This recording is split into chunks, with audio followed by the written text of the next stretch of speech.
आंखों को मीड़ मीड़ के लाल कर लिए हैं, लेकिन ठाकुर जी दिख नहीं रहे हैं। आज पीड़ा असहनीय हो गई माधवी की। अर्धरात्रि का समय ठाकुर जी के चरणों से लिपट गई और बोली, मैंने इतना बड़ा अपराध किया कि आप मुझे दिख ही नहीं रहे हो। हे श्याम सुंदर, अब पीड़ा मत दो, अब दिख जाइए, एक क्षण दिख जाइए, आप दिखें और मैं प्राण त्यागूं, बस मुझे और कुछ नहीं चाहिए। ठाकुर जी बोले, माधवी तेने मुझको अपना रूप नहीं दिखायो। माधवी बोली, देख लो, मैं सामने खड़ी हूं, अब देख लो मेरे नेत्र, मेरे मुखमंडल को देख लो, जैसे चाहो देख लो, पर मेरे ऊपर तो ये जो दोष है ये हटाओ, मुंह को देखन दो आपको। ठाकुर जी बोले, अब तो माधवी ये पीड़ा तुमको ने सहनी पड़ेगी, क्योंकि वस्तु का मूल्य तब चित्त में ज्यादा बढ़ता है जब वह वस्तु समीप हो पर मिले ना। और प्रेम लक्षणा भक्ति में जितना विरह होगा, जितनी व्याकुलता होगी, जितनी तड़प होगी, उतना वह प्रेम पुलकित होगा, उतना वह प्रेम लक्षणा भक्ति का इत्र महकेगा और दूसरों को महकाएगा। मैं चाहूं आगामी कलिकाल में लोगन के चित्त में श्रद्धा होगी, विश्वास होगो, लेकिन प्रेम नहीं होएगो।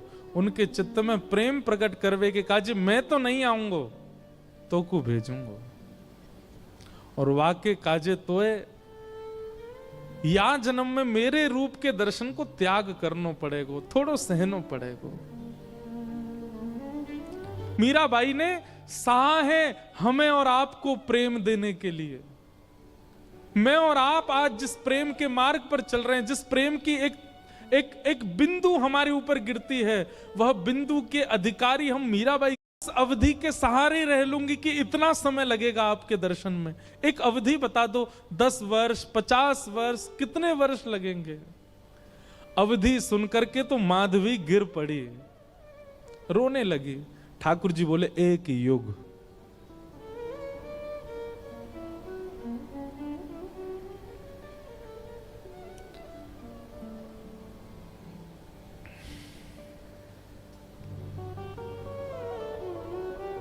हम क्या विरह सहते हैं जीवन में, किस लिए रोते हैं ठाकुर जी के आगे? क्या विरह दिया कहां उन्होंने हमें, जो माधवी को दिया? एक युग का विरह। इतना विरह तो किसी गोपी को भी नहीं मिला, इतना विरह तो किसी ब्रजवासी को नहीं मिला जितना विरह माधवी को मिला है। एक युग का विरह।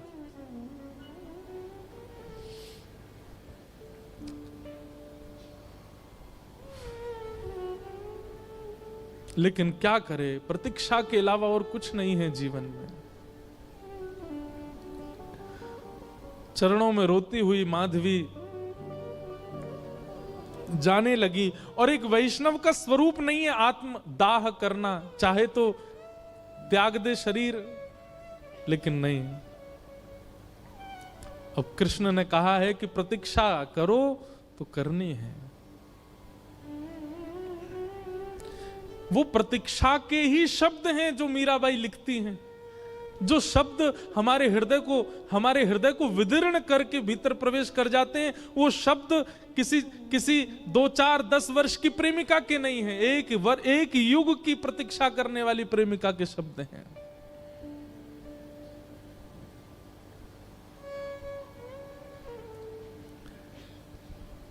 प्रतीक्षा कर रही है। और द्वापर युग का विश्राम हुआ, माधवी का पंच भौतिक देह विश्राम हुआ, कलिकाल का प्रारंभ हुआ। और इसी कलिकाल में जैसे गंगा प्रकट होने से पूर्व कहती है कि मुझे धारण करने लायक है कोई पृथ्वी में, तब हिमालय ने अपनी गोद पसारी। ऐसे ही ऐसी प्रेम लक्षणा, ऐसी प्रेम की पराकाष्ठा स्वरूपा वो माधवी, उनको धारण करने वाला कोई वंश है? तब मेड़ता का राव दूदाजी का परिवार सौभाग्यवंत हुआ और शरद पूर्णिमा के दिन भक्तिमती मीराबाई का प्रादुर्भाव हुआ। वही माधवी कलयुग में मीरा बन करके प्रकट हुई। मीराबाई का वास्तविक नाम मीरा